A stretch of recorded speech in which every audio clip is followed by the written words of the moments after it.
नमस्कार दोस्तों। एजुकेशन से ऑनलाइन जीरो से मैं सुरेश यादव। दोस्तों, हमारी जो श्रृंखला चल रही काव्य शास्त्र की, उसके हम आगे का प्रश्न देखेंगे। और उसमें जो अगला प्रश्न है वह है, इनमें से किनके अनुसार अलंकारों की संख्या 73 है। ये देखिए कितनी संख्या है, 73 है। तो इसको देखिए आप, तो ये है रुद्रट। रुद्रट ने बताया था कि अलंकारों की संख्या कितनी है, 73 है। रुद्रट के अनुसार अलंकार 73 है, जबकि दंडी के अनुसार 72 था, भामह के अनुसार 3 है। तो दोस्तों देखिए, परीक्षा हमारी निकट है, धीरे धीरे 2 महीने ही बचे हैं। तो अगर हम सब ऐसे चलेंगे तो अपने लक्ष्य तक पहुंच जाएंगे। तो इसलिए आप सब रेगुलर देखें, और वो बच्चे विशेष देखें जिनके पास ये बुक नहीं है, वो पूरा इसको ध्यान से सुने। और मेरा निवेदन यही है कि आप सब लाइक कर लीजिएगा, और चैनल को अगर सब्सक्राइब नहीं किए हैं तो सब्सक्राइब कर लेना। अगला प्रश्न देखिए, साधारणीकरण की सही व्याख्या क्या है। तो साधारणीकरण की सही व्याख्या देखिए, वह व्यापार है जिसके द्वारा काव्य सृष्टि में कवि निर्मित पात्र व्यक्ति विशेष न बनकर वे सामान्य बन जाते हैं। क्या बन जाते हैं? सामान्य बन जाते हैं। जैसे कि अगर कोई नाटक रामायण का चल रहा है, तो उसमें राम जो है एक साधारण मनुष्य के रूप में देखने वाले के सामने आ जाते हैं। इसी को क्या कहा जाता है? साधारणीकरण, जिसको भट्ट नायक ने बताया था। इसने बताया था, भट्ट नायक ने। न कांताम अति निभूषम विभाति वनिता मुखम। यह कथन किसका है? यह हो जाएगा भामह का। बहुत इंपॉर्टेंट है। देखिए, दिल्ली के भी पीजीटी 2015 में आया हुआ है। तो इसका मतलब यही है कि कितनी भी सुंदर स्त्री हो, बिना आभूषण के वह सुंदर नहीं लगती। उसी प्रकार से कविता बिना अलंकार के सुंदर नहीं लगती। तो अगला देखिए, रस सिद्धांत की व्याख्या करके सबसे पहले दर्शक की महत्ता किसने स्वीकार की। यहाँ देखिए दर्शक की महत्ता, ये बताया था किसने? अभिनवगुप्त ने। किसने बताया था? अभिनवगुप्त। अगला देखिए, भारतीय वित्ती का संबंध किस रस से है। भारतीय वित्ती का संबंध किस रस से है? यह हो जाएगा अद्भुत रस। कौन सा रस हो जाएगा? अद्भुत रस। अगला देखिए, वेशभूषा से जो भाव प्रदर्शित किए जाते हैं उन्हें क्या कहा जाता है? यह आहार्य किया जाता है। और शारीरिक से जो होता है उसको कायिक, और मन से जो होता है उसको मानसिक, और सात्विक जो अच्छे विचार है। अगला देखिए, अपस्मार। अपस्मार क्या है? यह क्या है? एक संचारी भाव है, और संचारी भाव की संख्या कितनी है? 33 है। याद रखिएगा, ये पूछा जाता है। अगला देखिए, बिंब का काम है। बिंब का काम क्या है? तो काव्य को सजीव बनाना। काव्य को क्या करना? सजीव बनाना। इनमें से सही अनुक्रम कौन सा है? तो इसमें देखिए, काव्यानुशासन। काव्यानुशासन, इसके बाद साहित्य दर्पण। काव्यानुशासन का 12वीं 13वीं शताब्दी में, काव्यानुशासन का 12वीं शताब्दी में, साहित्य दर्पण का 14वीं शताब्दी में, और रस मंजरी का 13वीं शताब्दी में। तो इसका मतलब ये राइट आंसर इसका क्या हो जाएगा? ये हो जाएगा काव्यानुशासन, साहित्य दर्पण, रस मंजरी और रस गंगाधर। विकल्प ए। 10 रूपकम के लेखक हैं, ते हो जाएंगे धनंजय। कौन हो जाएंगे? धनंजय। अगला है, चंद्रालोक के रचनाकार है, यह जयदेव हो जाएंगे। कौन हो जाएंगे? जयदेव। कई बार पूछा गया है। काव्य शोभा करान धर्मान अलंकारान प्रचक्षते। अलंकार की यह परिभाषा किसकी है? यह हो जाएगी दंडी महोदय की। किसकी हो जाएगी? आचार्य दंडी की। रस निष्पत्ति की विवेचना में भावकत्व और भोजकत्व की कल्पना किस आचार्य ने की? यह भट्ट नायक ने। भट्ट नायक का कौन सा सिद्धांत था? भुक्तिवाद। कौन सा था? भुक्तिवाद। अगला देखिए, तद दोषो शब्दार्थो सौड़ा अलंकृति पुनः वापी किसका काव्य लक्षण है? यह हो जाएगा मम्मट का। किसका हो जाएगा? मम्मट का। आगे देखिए, भट्ट नायक का भुक्तिवाद किस दर्शन पर आधारित है? यहाँ देखिए दर्शन पूछ लिया है, तो सांख्य दर्शन होगा। जीआईसी पीजीटी 2012 में आया हुआ है। अब इसमें देख लीजिए, भट्ट लोलक का उत्पत्तिवाद या आरोपवाद सिद्धांत है। उत्पत्तिवाद या आरोपवाद। और दर्शन क्या है? मीमांसा। शंकु का क्या है? अनुमितिवाद। और इनका दर्शन क्या है? न्याय। भट्टनायक का भुक्तिवाद, इनका दर्शन है सांख्य। अभिनव गुप्त का अव्यक्तिवाद और दार्शनिक मत है शैव दर्शन। याद रखिएगा, इसमें दर्शन भी पूछ लेता है। रसव वै सह को अपनी परिचर्चा में किस आचार्य ने सम्मिलित किया है? यह हो जाएगा बी, आचार्य विश्वनाथ ने। आचार्य विश्वनाथ ने। इसने किया है आचार्य विश्वनाथ ने। आगे देखिए, रसव व सह को अपनी परिचर्चा में आचार्य विश्वनाथ ने सम्मिलित किया है। यह उक्ति तैत्तरीय उपनिषद से लिया गया है। किससे लिया गया है? तैत्तरीय उपनिषद से लिया गया है। अगला देखिए, अभिधा उत्तम काव्य है, मध्य लक्षणालीन, अधम व्यंजना रस विरस, उल्टी कहत नवीन। ये कई बार पूछी गई है पंक्ति। तो यह किसकी है? यह देव साहब की है। किसकी है? देव साहब की है। ये किसकी है? ये देव साहब की है ये। आगे देखिए, रस निष्पत्ति के संबंध में चित्त तुरंग न्याय की मान्यता किस आचार्य ने की है? बहुत इंपॉर्टेंट है, इस पर विशेष ध्यान रखिएगा। अब यहां देखिए, चित्र तुरंग न्याय। तुरंग मतलब घोड़ा होता है। तुरंग मतलब घोड़ा। तो इसको किसने दिया था? श्री शंकुक ने। इसका बी राइट आंसर हो जाए, क्योंकि शंकुक ने अनुमितिवाद सिद्धांत को दिया था। कौन सा सिद्धांत दिया था? अनुमितिवाद को। अगला देखिए, आचार्य कुंतक ने वक्रोक्त के कितने भेद माने हैं? ये 6 भेद माने हैं। कितने भेद माने हैं? 6 भेद माने हैं। रीति संप्रदाय से संबंधित काव्य शास्त्रीय ग्रंथ कौन सा है? तो रीति संप्रदाय से संबंधित काव्य ग्रंथ है काव्यालंकार सूत्रवृत्ति। काव्यालंकार सूत्रवृत्ति। आचार्य भरत मुनि ने गुणों की संख्या कितनी मानी है? कई बार आया हुआ है, 10 माने हैं। अब इसको देख लेते हैं। श्लेष, प्रसाद, समता, समाधि, माधुर्य, ओज, सकुमार, अर्थ, व्यक्ति, उदारता, कांति। जबकि दंडी ने भी 10 माना है। बामन ने इसको 20 माना है। भोज ने 24 माना है। ये विशेष ध्यान रखना, ज्यादातर ये भरत मुनि का ही पूछता है। मम्मट किस संप्रदाय के आचार्य थे? यह ध्वनि संप्रदाय के आचार्य थे। किस संप्रदाय के थे? ध्वनि संप्रदाय के, याद रखिएगा। अगला देखिए, काव्य शोभाया कत्तारव धर्माह गुणा, काव्य गुण के संबंध में यह कथन किसका है? यह है आचार्य वामन का। किसका है? वामन का। देखिए, ये पंक्ति फिर आ गई। अभिधा उत्तम काव्य है, मध्य लक्षणालीन, अधम व्यंजना रस विरस, उल्टी कहत नवीन। यह देव साहब का है, JICPGT 2015 में आया है।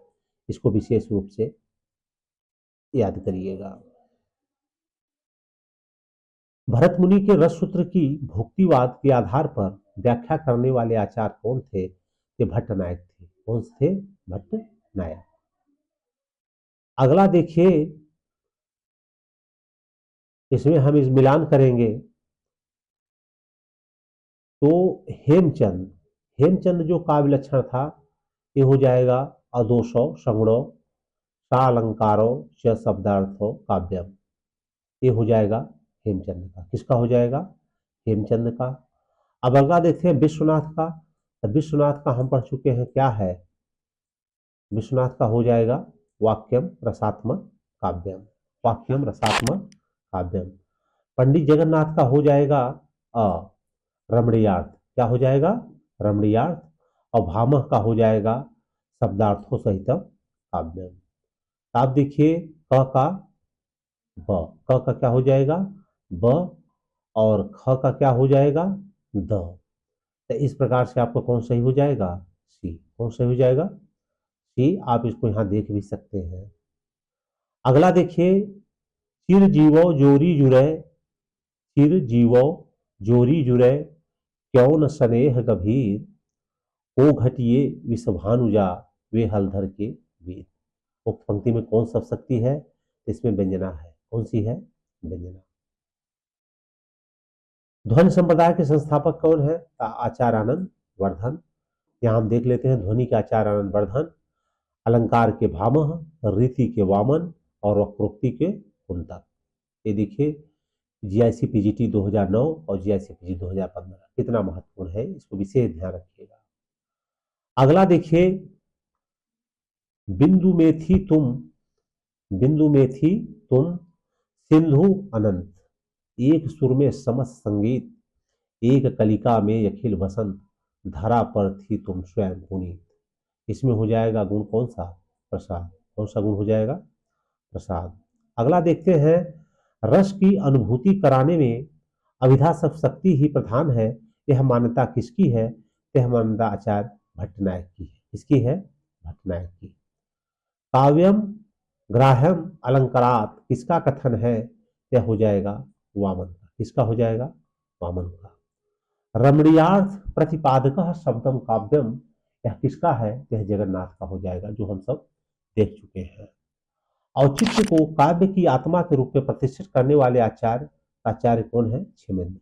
आचार्य कौन है? क्षेमेंद्र। शब्दार्थों सहितम काव्यम, यह देखिए भामह का है। किसका है? भामह का है। मुख्यार्थ का बोध कराने वाले व्यापार को कहते हैं अभिधा शक्ति। कौन शक्ति कहते हैं? अभिधा। रस निष्पत्ति सूत्र की समीक्षा में अनुमितिवाद किसके मंतव्य पर आधारित है? यह आचार्य शंकुक है। कौन है? आचार्य शंकुक है। रस अनुभूति के संदर्भ में उत्पत्तिवाद संप्रदाय के जनक कौन है? यह भट्टलोडट हो जाएंगे, उत्पत्तिवाद या आरोपवाद। अगला देखिए, काव्य प्रकाश के रचनाकार कौन है? यह हो जाएंगे मम्मट। कौन हो जाएंगे? मम्मट। दंडी निम्नलिखित में से किस प्रकार के आचार्य हैं? दंडी हैं अलंकारवादी। कौन से हैं? अलंकारवादी। निम्नलिखित में से भरत मुनि विरचित ग्रंथ का नाम क्या है? ये हम सब पढ़ चुके हैं, नाट्यशास्त्र। क्या है? काव्यादर्श किसकी रचना है? यह हो जाएगी दंडी की। किसकी हो जाएगी? दंडी की। किस साहित्य इतिहास के लेखक ने काल विभाजन में कवियों के नाम का सर्वाधिक उपयोग किया है? ये हो जाएंगे मिश्र बंधु। अगला देखिए, कई बार पूछा गया है, पुरानी हिंदी नामकरण किसने किया है? चंद्रधर शर्मा गुलेरी जी ने। हिंदी साहित्य का अतीत भाग 1 और 2 के लेखक हैं। ये कौन हो जाएंगे? विश्वनाथ प्रसाद मिश्र जी हैं। कौन है? विश्वनाथ प्रसाद मिश्र जी हैं। इसमें देखिए, रामचंद्र शुक्ल का हिंदी साहित्य का इतिहास, यह रचना काल 1929 में है, इसको विशेष ध्यान रखिएगा। और 1000 द्विवेदी का हिंदी साहित्य की भूमिका, ये भी बार बार पूछा जाता है। राजस्थानी भाषा और साहित्य पुस्तक के लेखक कौन है? ये हो जाएंगे मोतीलाल मिनारिया। मोतीलाल मिनारिया। मिश्र बंधु विनोद कितने भाग में प्रकाशित हुई है? ये हुई है 4 भाग में। देखिए, इसके प्रथम 3 भाग 1913 में पूछ लिया है, 1913 में, और चतुर्थ भाग 1934 में। ये विशेष याद रखिएगा। किस आचार्य ने गुणों को रस आश्रित माना है? ये हो जाएंगे आनंद वर्धन जी। कौन हो जाएगा? आनंद वर्धन जी। काव्यम ग्राह्यम अलंकारात किसका कथन है? यह हो जाएगा वामन का। किसका हो जाएगा? वामन का। नाट्य के संदर्भ में भरत मुनि के अनुसार रसों की संख्या कितनी है? तो उन्होंने 8 माना है। कितनी माना है? 8 माना है। वक्रोक्ति जीवितम के रचयिता है, ते कुंतक हो जाएंगे। कौन हो जाएंगे? कुंतक हो जाएंगे। इनमें से भरत मुनि द्वारा विरचित ग्रंथ का नाम क्या है? कई बार हम सब पढ़ चुके हैं, यह नाट्यशास्त्र है, जो कि आश्रम पद्धति पीजीटी 2012 में आया हुआ है। हिंदी साहित्य का आदिकाल हिंदी साहित्य का एक इतिहास ग्रंथ है। इस ग्रंथ के रचनाकार का क्या नाम है? तो हो जाएंगे हजारी प्रसाद द्विवेदी जी। हजारी प्रसाद। अगला देखिए, हिंदी साहित्य का अतीत नामक इतिहास ग्रंथ के रचनाकार कौन है? ये हो जाएंगे विश्वनाथ प्रसाद मिश्र जी। अगला देखते हैं पुरानी हिंदी, ये चंद्रधर शर्मा गुलेरी। याद रखिएगा। आचार्य बामन ने काव्य हेतु के स्थान पर किस शब्द का व्यवहार किया है? ते काव्यांग का। किसका किया है? काव्यांग का। अगला है, भारतीय रस सिद्धांत में साधारणीकरण का प्रयोग सर्वप्रथम किसने किया? आचार्य भट्टनायक ने किया था। किसने किया था? आचार्य भट्टनायक ने। काव्य मीमांसा कई बार पूछा गया है, गलती से मम्मट न लगाइएगा, राजशेखर की है। किसकी है? राजशेखर की है। नाटक में अर्थ प्रकृतियां कितनी मानी गई है? ये 5 मानी गई है।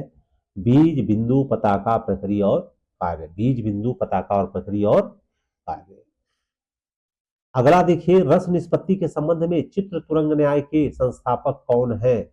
इन्होंने शंकुक ने बताया था अनुमितिवाद सिद्धांत के तहत।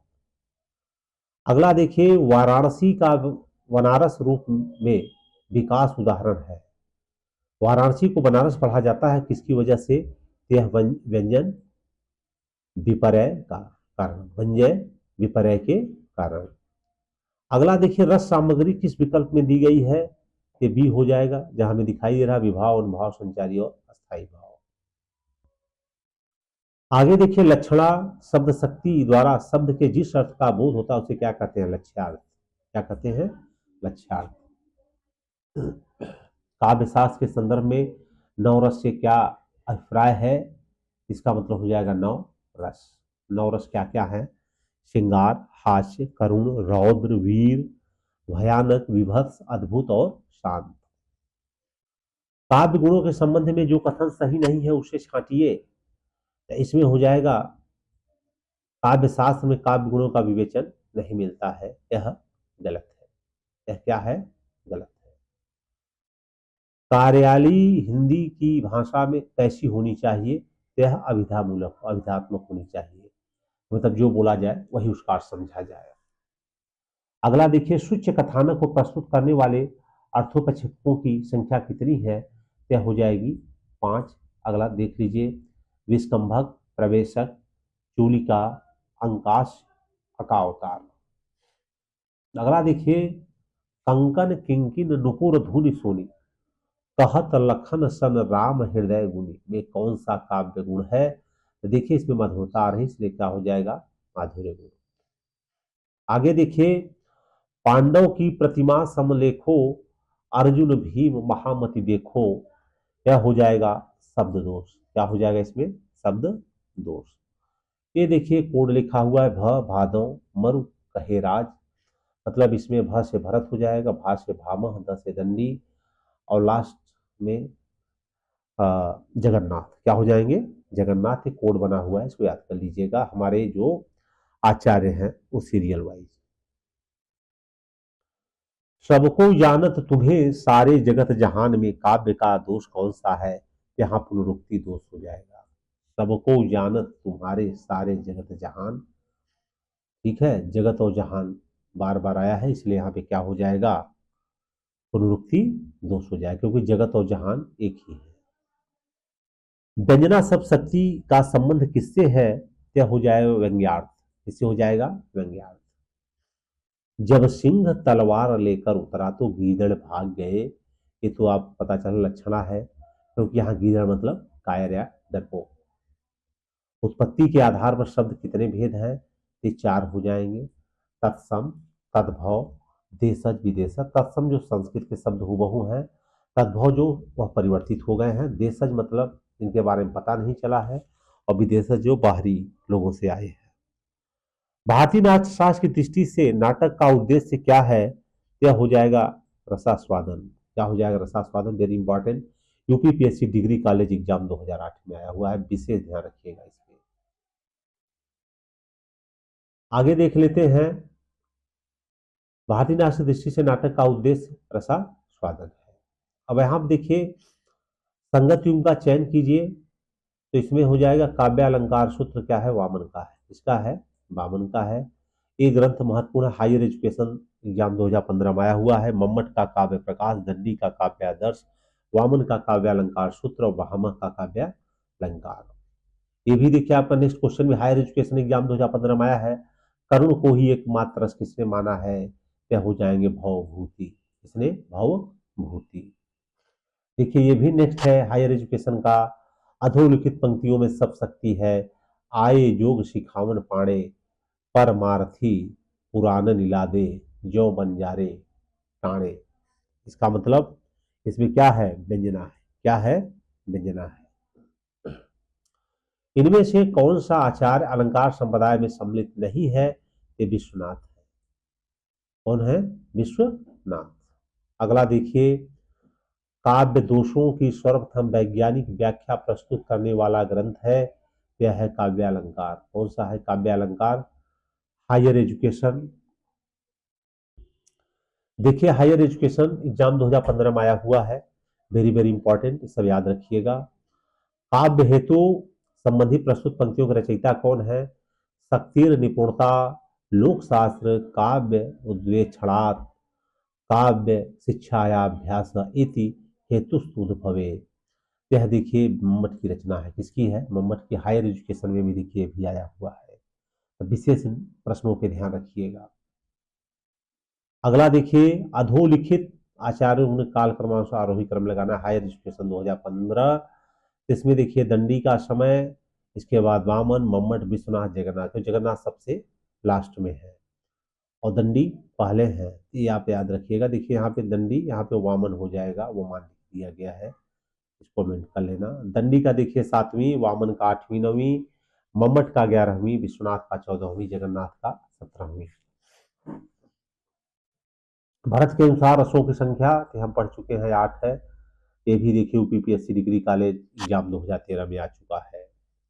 निम्नलिखित में से कौन सा निम्नलिखित में से कौन संचारी भाव नहीं है? ये संचारी भाव नहीं है स्वर। स्वर यह कब? क्योंकि यह सात्विक अनुभाव है, न कि संचारी।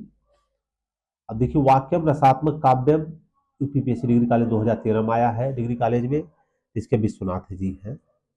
अगला देखिए 10 रूपक किस प्रकार का ग्रंथ है? यह नाट्य संबंधी ग्रंथ है। कौन सा है? नाट्य संबंधी ग्रंथ है। ये भी डिग्री कॉलेज 2013 में आया हुआ है। निम्नलिखित में से दंडीकृत ग्रंथ कौन सा है? यह हो जाएगा काव्यादर्श। कौन हो जाएगा? काव्यादर्श। अगला देखिए काव्य शोभाकारांत धर्मार अलंकार प्रच्छते, किसकी उक्ति है? यह हो जाएगी आपकी दंडी की। किसकी हो जाएगी? दंडी की। निम्नलिखित में से काव्य दोष कौन सा नहीं है? घनत्व। यह एक वैज्ञानिक शब्द है। यह कौन? भौतिक का संबंध शब्द है। निम्नलिखित में देखिए निम्नलिखित आचार्यों के उनके ग्रंथों से सुमेलित कीजिए। निम्नलिखित आचार्य है, उनके ग्रंथ से सुमेलित करना है। इसमें देखिए एक का 2 हो जाएगा। अभिनवगुप्त कौन सा हो जाएगा? ध्वन्यालोक लोचन। ध्वन्यालोक लोचन। राजशेखर का हो जाएगा काव्य मीमांसा। राज काव्य मीमांसा। महिम भट्ट का हो जाएगा व्यक्ति विवेक। और भोजराज का हो जाएगा सरस्वती कंठा भरण। सरस्वती कंठा भरण। यहाँ पे देखिए 2-4 2-4, मतलब इसका सी राइट आंसर हो जाएगा। सी इसका राइट आंसर हो जाएगा। तो इस प्रकार से देख लीजिए अभिनवगुप्त का ध्वन्यालोक लोचन, राजशेखर का मीमांसा, महिम भट्ट का व्यक्ति विवेक, भोजराज का सरस्वती कंठाभरण, नोट का प्रकाश। तो दोस्तों आज के लिए बस इतना ही। अगर वीडियो अच्छा लगा तो इसको लाइक कर दीजिएगा और ज़्यादा से ज़्यादा इसको शेयर करिए। जो बच्चे इसके नीडी हैं, जिनके पहुँचे, उनके लिए फ़ायदा होगा। और जो बच्चे चैनल सब्सक्राइब नहीं करें कर लीजिए, तो किसी प्रकार से हम रेगुलर आपको पढ़ाते रहेंगे। फिर मिलेंगे नेक्स्ट वीडियो के साथ। जय हिंद, जय